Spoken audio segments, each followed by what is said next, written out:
ఇది ఒక నది. చూడ్డానికి ఎలా ఉంది జల్లెడ? దుమ్ము ధూళితో ఉంది. ఈ జల్లెడతో ఈ నదిలో నుంచి నాకు తాగడానికి నీళ్లు తేవాలి. పృథ్వీ కనుక నీళ్లు తెస్తే పృథ్వీ గెలిచినట్టు, తేలేదు అనుకో ఓడిపోయినట్టు. ఓకేనా?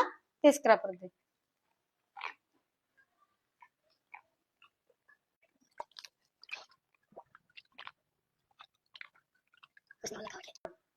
నేనేమంటాను, పృథ్వీ ఓడిపోలేదు, పృథ్వీ గెలిచినాడు. ఏమి? మొదట ఈ జల్లెడ ఎలా ఉన్నది? దుమ్ము ధూళితో ఉన్నది. ఈ నదిలోకి పదే పదే నీళ్లు తగలడం వల్ల ఏమైపోయింది? ఇది క్లీన్ అయిపోయింది. సేమ్ ఇలాగే మనం పుస్తకాలు చదవడం కూడా. సౌజన్య ఒక డౌట్ అడిగింది, ఏమని?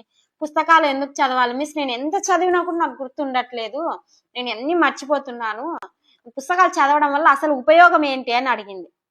పుస్తకాలు చదవడం వల్ల మొదట దుమ్ము ధూళితో ఉన్న ఈ జల్లెడ లాంటి నీ జీవితం పదే పదే నీళ్లు తగడం వల్ల నీళ్లు జారిపోతున్నాయి కదా, అలాగే నీలో ఉన్న చెడు లక్షణాలన్నీ కూడా ఈ జల్లెల్లోని నీళ్ళలాగే జారిపోతాయి.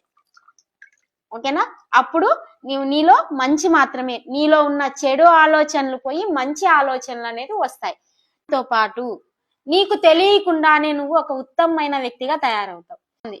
చదవడం అంటే కేవలం మెదడు నింపుకోవడం కాదు, మన వ్యక్తిత్వాన్ని, మన ఆత్మను శుద్ధి చేసుకోవడం, అర్థం చేసుకొని చదవాలి. చాలా మంది గొప్ప గొప్ప వాళ్ళందరూ కూడా పుస్తకాలు చదివిన వాళ్ళే. పుస్తకాలు చదివి వాళ్ళ జ్ఞానాన్ని వాళ్ళు ఇంప్రూవ్ చేసుకున్నారంటే వాళ్ళ చదవడం వల్ల ఏమవుతుంది?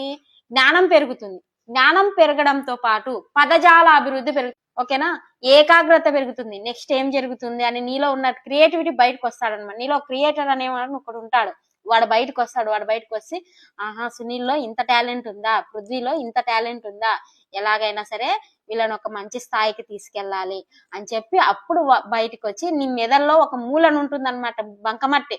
ఆ బంకమట్టిని మొత్తం ఈ జల్లెల్లాగే నదిలో నీళ్ళు అద్దడం, అంటే జ్ఞానం అనే నదిలో ఈ జల్లెల్లాగా అలా చదవడం వల్ల ఏమైపోయింది?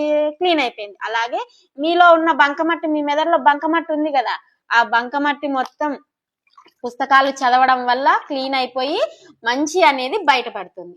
మీరు ఒక మంచి వ్యక్తిగా తయారవ్వడానికి అదొక ఉపయోగపడుతుంది. అందుకే జీవితంలో కూడా పుస్తకాలు చదవడం అనేది ఆ మంచి అలవాటు. దాన్ని మీరు ముసలి వాళ్ళైనా సరే అస్సలు వదులుకోకూడదు. నేను ఇప్పటికే చదువుతాను బుక్స్, మీరు కూడా చదవాలి.